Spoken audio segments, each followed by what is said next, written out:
दोस्तों, हमारी सीरीज चल रही है केनेथ एंडरसन की book the call of man eater. उसका अगला चैप्टर है a night by the campfire. उसका ये थर्ड एपिसोड है। पिछले एपिसोड में आपने देखा था कि केनेथ एंडरसन पहले तो एक भालू लेके आए थे, ब्रूनो। उसके बाद वो एक लकड़बग्घा भी लेके आए थे, यानी कि हाइना। हुआ ये था कि एक बार ये जंगल में गए थे, चांदनी रात में एक पत्थर पर बैठे हुए थे और उसके बाद इन्हें एक आकृति अपनी तरफ आती हुई दिखी। ध्यान से देखा तो वो एक लकड़बग्घा था, लेकिन वो लकड़बग्घा इनको नहीं देख रहा था, वो कहीं और देख रहा था। और जहां वो देख रहा था वहां थे जंगली कुत्ते। उन जंगली कुत्तों ने अटैक करके उस लकड़बग्घे को मार दिया और लकड़बग्घा भाग के जा रहा था अपनी मांद की तरफ, यानी गुफा की तरफ। सुबह जब एंडरसन देखने के लिए गए तो लकड़बग्घे के चिथड़े पड़े हुए मिले उसकी मांद के आगे। और जब ये देख रहे थे तो गुफा के अंदर से इन्हें दो मासूम चेहरे झांकते हुए दिखे। देखा तो वो लकड़बग्घे के बच्चे थे। एंडरसन ने उन बच्चों को पकड़ने की कोशिश की। एक बच्चा तो पकड़ में आ गया, लेकिन दूसरा बच्चा पकड़ में नहीं आया। ये इंतजार करते रहे उसे पकड़ने के लिए, लेकिन जो दूसरा बच्चा पकड़ा हुआ था वो ही फिसल के छटपटा के गिरने की तैयारी में था। तो एंडरसन ने सोचा, आधी छोड़ पूरी को धावे, पूरी मिले ना आधी पावे, कि जितना मिल गया है उसी में संतोष कर लेना ठीक है। और वो एक लकड़बग्घे के बच्चे को लेके अपने घर आ गए। दूसरे बच्चे को उन्होंने उसके भाग्य पर छोड़ दिया और जब उस बच्चे को ले आए उसका नाम रखा जैकी। अब इसके आगे की कहानी।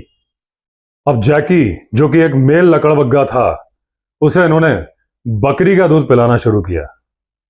पहले ये गाय का दूध पिलाना चाहते थे, लेकिन उन्होंने देखा कि गाय का दूध कार्निवोरस जानवरों को सूट नहीं करता, क्योंकि उसमें प्रोटीन कम होते हैं। अब साथ में इन्होंने कुछ आने का मटन खरीदकर उसको खिलाना शुरू किया ताकि उसकी प्रोटीन की जरूरतें पूरी हो जाए। अब जैकी जल्दी ही बड़ा होने लगा और उसकी जरूरतें भी बढ़ने लगी। अब उसको ज्यादा दूध चाहिए था, ज्यादा मटन चाहिए था। तो इसके लिए इन्होंने बीफ खरीदना शुरू किया, और चाहे सड़ा हो, गला हो, चाहे उसमें कीड़े पड़े हो, जैकी को इस बात से कोई मतलब नहीं। उसके बाद जैकी के साथ पहली दुर्घटना हुई। एक बार बेंगलोर के पास एक जगह है व्हाइट फील्ड। ये वो जगह है जहां पर एंग्लो इंडियन फैमिलीज रहती हैं। यहां पर एक जमीन, एक कॉटेज बिकाऊ थी और जिसकी कीमत थी करीब 5,000 रुपए। अब एंडरसन की वाइफ को यह जगह पसंद आ गई और वो चाहती थी कि एंडरसन उसे खरीद ले। एंडरसन ने वो कॉटेज खरीद ली और साथ में आया एक कुत्ता जो उसके मालिक ने छोड़ दिया था। उस कुत्ते का नाम एंडरसन ने रखा जिप्सी। अब एंडरसन ने इसे अपने हॉलिडे होम की तरह इस्तेमाल करना शुरू कर दिया था।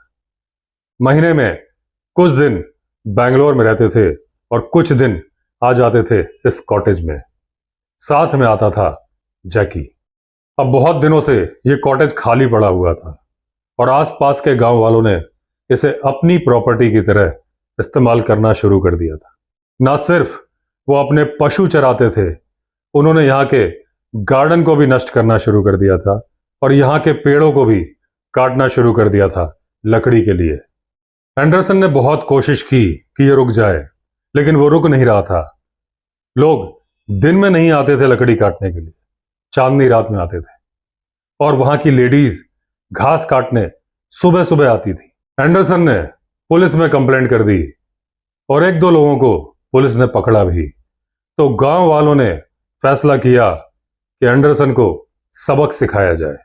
एंडरसन बोलते हैं, मेरे अंदर बहुत सारी बुरी आदतें हैं और उनमें से एक बुरी आदत है कि मैं कुत्तों को घर के अंदर रखता हूं, रात में बाहर नहीं छोड़ता। क्योंकि पहले कई कुत्ते मर गए थे, किसी को सांप ने काट लिया, किसी को लेपर्ड उठा के ले गया। तो इस बार भी जिप्सी अंदर ही सो रहा था, एक मैट के ऊपर। अब एक दिन सुबह सुबह इन्होंने देखा जिप्सी गुर्रा रहा था।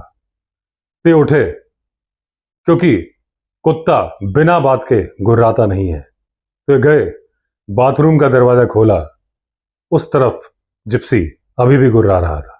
अब एंडरसन को लगा कि शायद कोई सांप आ गया है, लेकिन उन्हें एक लकड़ी का टुकड़ा हटा के देखा तो चांदनी रात में 11 आदमी खड़े थे। उनके हाथ में थी लाठियां और बांस, यानी कि वो आए थे सबक सिखाने के लिए, एंडरसन को पीटने के लिए। अब इन्होंने देखा कि एक आदमी दूसरे के कंधे पर चढ़ रहा है। ये समझ गए वो क्या करना चाहता है। वो ऊपर की टाइल्स हटाना चाहता था, वहां से वो अंदर आता और दरवाजा खोल देता और बाकी के साथी घर के अंदर आ जाते। अब एंडरसन पहुंचे उस जगह पे जहां पर उनकी 12 बोर की शॉटगन रखी थी। उसके बाद इन्होंने 2 नंबर, 3 नंबर और 8 नंबर की गोलियां निकाली जिनसे छर्रे निकलते हैं, और वापस आ गए बाथरूम में। इनका प्लान था कि 8 नंबर की गोली मारूंगा उन लोगों के पैरों में, यानी कि छर्रे लग जाएंगे, घायल हो जाएंगे, घातक चोट नहीं लगेगी। लेकिन फिर एंडरसन ने सोचा कि जब इनको छर्रे लगेंगे, इनके पैर में चोट लगेगी, तो ये जाएंगे हॉस्पिटल और इस तरीके से पुलिस में कंप्लेंट हो जाएगी, पुलिस पिक्चर में आ जाएगी और उसके बाद आ जाएगी लाल फीताशाही कि क्या, कि सेल्फ डिफेंस की परिभाषा क्या है, आपने इतने आदमियों को एक साथ गोली क्यों मारी और क्या उसकी जरूरत थी। और आदमी कसम खाकर बोल देंगे कि हम किसी बुरे इरादे से नहीं आए थे। हालांकि उनको प्रूव तो करना पड़ेगा कि अगर बुरे इरादे से नहीं आए थे तो रात को आए क्यों थे। तो एंडरसन ने डिसाइड किया कि गोली इनके सिर के ऊपर से मारता हूं, और उन्होंने मार दी। सारे लोग ऐसे भागे जैसे गधे के सिर से सींग। अब वो आदमी जो दूसरे आदमी को अपने कंधे पर चढ़ा के छत पे चढ़ा रहा था, उसे लगा गोली उसे ही लग गई है, क्योंकि बाकी लोग भाग चुके थे। उस आदमी के भागने की ताकत खत्म हो गई थी, वहीं खड़े होके चिल्लाता रहा। और वो आदमी जो छत पे चढ़ा हुआ था, वो तेजी से वहां से कूदा, थड़ की आवाज आई। थोड़ी देर में उसने अपने आप को संभाला और ऐसे भागा जैसे बिजली। अब जब वो भागा तो जो आदमी खड़ा था, जिसने अपनी सारी शक्तियां खो दी थी, वो भी होश में आया कि भाई भलाई तो भागने में ही है, और वो भी भागा। ये सारा घटनाक्रम कुछ सेकंड्स में ही हो गया। अब वहां पर थे एंडरसन और जिप्सी। अब एंडरसन निकल के बाहर गए देखने के लिए कि कुछ और लोग भी अभी बाकी हैं क्या। देखा तो वहां पर कोई नहीं था, लेकिन कुछ तोहफे वो छोड़ गए थे। कुछ बांस की लाठियां थी, एक मजबूत लकड़ी थी, वो अगर एंडरसन की खोपड़ी पे पड़ गई होती तो खोपड़ी के 2 टुकड़े हो जाते। एक चप्पल थी और एक चमड़े की चप्पल थी जो जनरली साउथ इंडिया में लोग पहनते हैं। अब सुबह जो सब्जी और फल लेके आता था, उसको एंडरसन ने कहा कि मेरे पास कुछ पुराने चप्पल हैं, उन्हें सस्ते में बेचना चाहता हूं, जो भी सबसे पहले आके लेगा उसको दे दूंगा। अगले दिन 2 खरीदार आ गए। अब एंडरसन ने बोला बहुत ही सस्ते में बेच रहा हूं, 1 रुपए 8 आना। अब एंडरसन को पूरा डाउट था कि ये जो खरीदार आए हैं यही चप्पलों के असली मालिक हैं, और यही भागे थे उस दिन अपने पैर अपने सिर पर रख के। उस दिन के बाद से कोई नहीं आया इनको धमकाने, या दिन में भी घास काटने, या चांदनी रात में लकड़ी चुराने। अब एंडरसन बोलते हैं ये मैंने आपको क्यों बताया। मैंने इसलिए बताया कि मैं आपको बताना चाहता था कि मैं जिप्सी को क्यों पसंद करने लगा था, क्योंकि उस दिन जिप्सी ने एंडरसन की जान बचाई थी। और यह घटना तब की है जब एंडरसन जैकी को लाए भी नहीं थे। अब जब जैकी आ गया तो जैकी बहुत छोटा था और जिप्सी बहुत बड़ा बन चुका था, फुल मैच्योर डॉग। और ये दोनों को लेके आते थे अपने व्हाइट फील्ड वाले कॉटेज में। अब पहली दुर्घटना हुई जब जैकी ने उस जिप्सी यानी कि कुतिया से हड्डी चुराने की सोची और उसने उस पर अटैक कर दिया। उसका दांत जैकी की आंख से थोड़ा ही बचा था, और इस घटना से जैकी इतना डर गया था कि उसे बुखार आ गया था, और एंडरसन को लग रहा था कि या तो जैकी चला जाएगा और या फिर उसकी आंख चली जाएगी। अब जैकी को पेनिसिलिन के इंजेक्शंस लगाए गए 4 लाख यूनिट, और भगवान की कृपा से जैकी और उसकी आंख दोनों बच गए। अब जैकी समय के साथ जिप्सी से बड़ा हो गया, लेकिन वो दादागिरी जो जिप्सी ने जैकी के ऊपर की थी वो जैकी ने कभी नहीं की। गुस्से में खेलते हुए कभी भी उसने जिप्सी को काटा नहीं। उसने जिप्सी को वैसे ही ट्रीट किया जैसे एक लेडी को ट्रीट किया जाना चाहिए था। उस पर उछलता था, कूदता था, लेकिन उसे चोट नहीं पहुंचाता था। अब जैकी को खाना खिलाना बहुत मुश्किल हो गया था, क्योंकि उसे हर दिन बीफ चाहिए था, 4 से 5 किलो। और उस वक्त बीफ की कॉस्ट थी 4 आना किलो। और इतने पैसे उस जैकी को पालने के लिए खर्च करना एंडरसन को समझदारी नहीं लग रही थी। तो उन्होंने डिसाइड किया कि जैकी को परमानेंट रखते हैं अपनी व्हाइट फील्ड वाली कॉटेज में, जहां पर 2 कसाई से इनकी दोस्ती हो गई थी।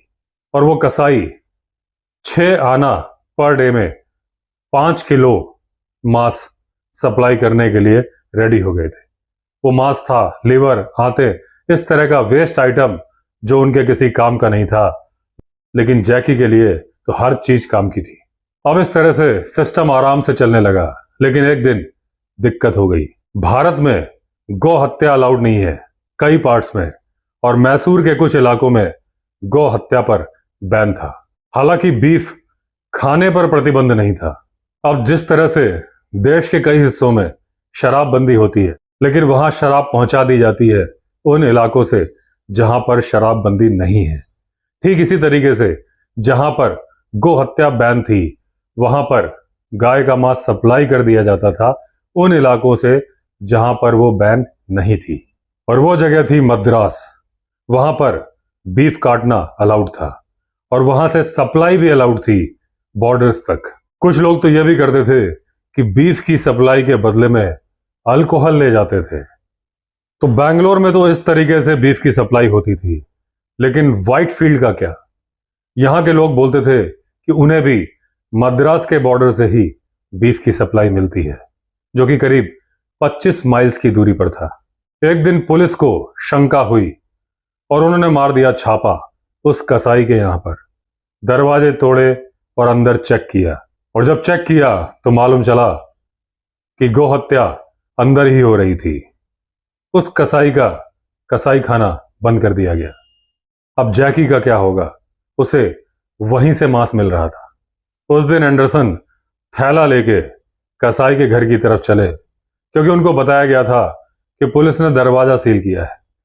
पिछले दरवाजे से छत की टाइल्स हटाकर अंदर जाया जा सकता है। अब ये गए, और बाद में एंडरसन बोलते हैं कि कहानी को शॉर्ट में समझाऊं तो उस दिन मैं मांस लेके आया, मेरे कंधे उतर गए थे और मैं कसाई बन गया था, क्योंकि पूरे इलाके में व्हाइट फील्ड कॉटेज में खून ही खून बिखरा हुआ था। और एंडरसन बोलते हैं अगर रात को पुलिस आ जाती तो पक्का ये शक करती कि मैंने किसी का मर्डर किया है। अब ये इतना मांस ले आए थे कि जैकी 1 हफ्ते तक खाना खा सकता था। हालांकि चौथे दिन से इनके घर में सड़े हुए मांस की दुर्गंध ही दुर्गंध थी, लेकिन चौथे दिन तक पुलिस को यकीन हो गया था कि जो बीफ आ रहा था वो मद्रास से ही आ रहा था, आसपास काटा नहीं जा रहा था। एंडरसन बोलते हैं जैकी मेरे साथ है, बड़ा हो रहा है, लेकिन किसी को नुकसान नहीं पहुंचाता। उसके जीवन का एक ही उद्देश्य है, उछलना, कूदना और खेलना। यहां तक कि मैं उसे बांधता भी नहीं। जब मैं घूमने जाता हूं मेरे साथ साथ चलता है, किसी बच्चे को भी नुकसान नहीं पहुंचाता। यहां तक कि बकरी, डॉगी, किसी को नुकसान नहीं पहुंचाता। वो इन सब क्रीचर्स से प्यार करता है और उसे लगता है कि ये सब खेलने के लिए ही बने हैं। जिप्सी भी उसके साथ खेलती है। अब वो उसके साथ तमीज से पेश आती है, कभी कभी गुर्राती भी है। हालांकि जैकी उससे बहुत बड़ा है, लेकिन जिप्सी जानती है कि ये महिलाओं के साथ दुर्व्यवहार नहीं करता। अब उसके साथ खेलने के लिए ये एक छोटा पपी भी ले आए उस कसाई के घर से, जिसे कि लोग जानते हैं परिया डॉग के नाम से। अब जैकी करीब 1 साल का है और उस डॉगी से 5 गुना बड़ा है। लेकिन जैकी का पर्पस सॉल्व हो जाता है। उसे दौड़ने भागने के लिए कोई चाहिए, और वो जेल के रूप में मिल गया। यहां वहां दौड़ना, पकड़ना जिल यहां तक कि जैकी के मुंह से कच्चा मांस भी छीन लेती है, लेकिन जैकी ने उस पर गुर्राया तक नहीं है, काटना तो दूर की बात है। और ये हरकतें काटने वाली जैकी ने कभी एंडरसन के साथ भी नहीं करी। वो शायद थोड़ा बेवकूफ है, लेकिन जितनी अकल उसमें है उसका पूरा इस्तेमाल करता है। वो कुत्तों के बीच में अलग ही नजर आता है। उसके पीछे के पैर छोटे हैं, आगे के बड़े हैं, सिर के ऊपर बाल हैं। ये सब बताने का पर्पज ये था कि हाइना इतने खतरनाक और इतने भद्दे जानवर नहीं होते। अगर प्यार से रखो तो प्यारे होते हैं। एंडरसन ने करीब 8 तेंदुए के बच्चे भी पाले थे और ये सारे रेस्क्यू किए गए थे जब उनकी माओं को गोली मार दी गई थी और इनको गुफा से ही लाया गया था। इन्हें याद है कि 2 तेंदुए लाते ही मर गए थे। उनको गैस्ट्राइटिस की समस्या हुई थी।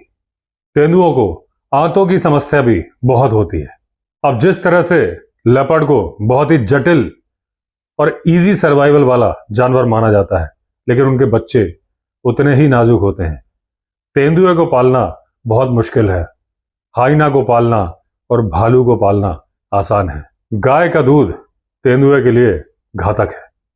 बकरी का दूध चल जाता है, लेकिन साथ में मिलाना पड़ता है पिसा हुआ मटन या बकरे का खून। जब तेंदुए बड़े होते हैं तो मटन की जगह बीफ दिया जा सकता है, लेकिन जो बीफ की क्वांटिटी है वो रेगुलेटेड होनी चाहिए।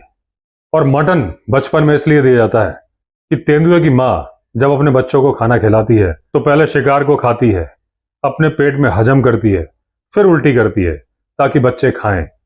बच्चे माँ का आधा हजम किया हुआ खाना खाते हैं, बड़े ही नाजुक होते हैं और पेट की समस्याएं उनके लिए घातक होती है।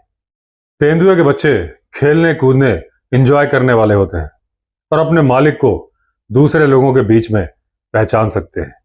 जब वे बड़े हो जाते हैं तो खतरनाक हो जाते हैं, लेकिन इतने खतरनाक भी नहीं थे कि किसी को नुकसान पहुंचाया हो। मुझे याद है एक फीमेल जिसका नाम हमने रखा था स्पॉटी। वो 9 महीने की थी। वो इनके ऊपर घात लगा के बैठती थी जब ये कुछ बुक पढ़ते थे, न्यूज़पेपर पढ़ते थे।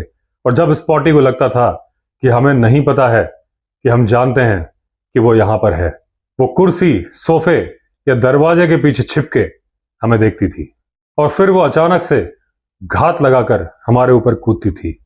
लेकिन कभी उसने हम पर काटा नहीं, खरोचा भी नहीं। वो अपनी तरफ से पूरी तरह सज्जन यानी जेंटल बन के रहना चाहती थी, लेकिन उसके नाखून बड़े नुकीले थे। वो नहीं चाहती थी नुकसान पहुंचाना, लेकिन फिर भी हमें खरोचे लग जाती थी। कुछ लोगों की धारणा है कि अगर पैंथर यानी लेपर्ड के बच्चे को उबले हुए मांस पर रखा जाए तो कभी भी खतरनाक नहीं बनता, लेकिन एंडरसन का कहना है कि यह बात कभी भी सच साबित नहीं हो पाएगी, क्योंकि अगर आप उबले मांस पर रखोगे तो बच्चा बड़ा ही नहीं होगा, वैसे ही मर जाएगा। क्योंकि उन्हें प्रोटीन चाहिए, उन्हें रॉ मीट चाहिए। हम उन्हें खून भी पीने के लिए देते थे और कोई भी ऐसा नहीं बना जो इंसानों के लिए खतरनाक बन जाए। अब मैं जिस स्पॉटी के बारे में बता रहा था, एक दिन मर गई।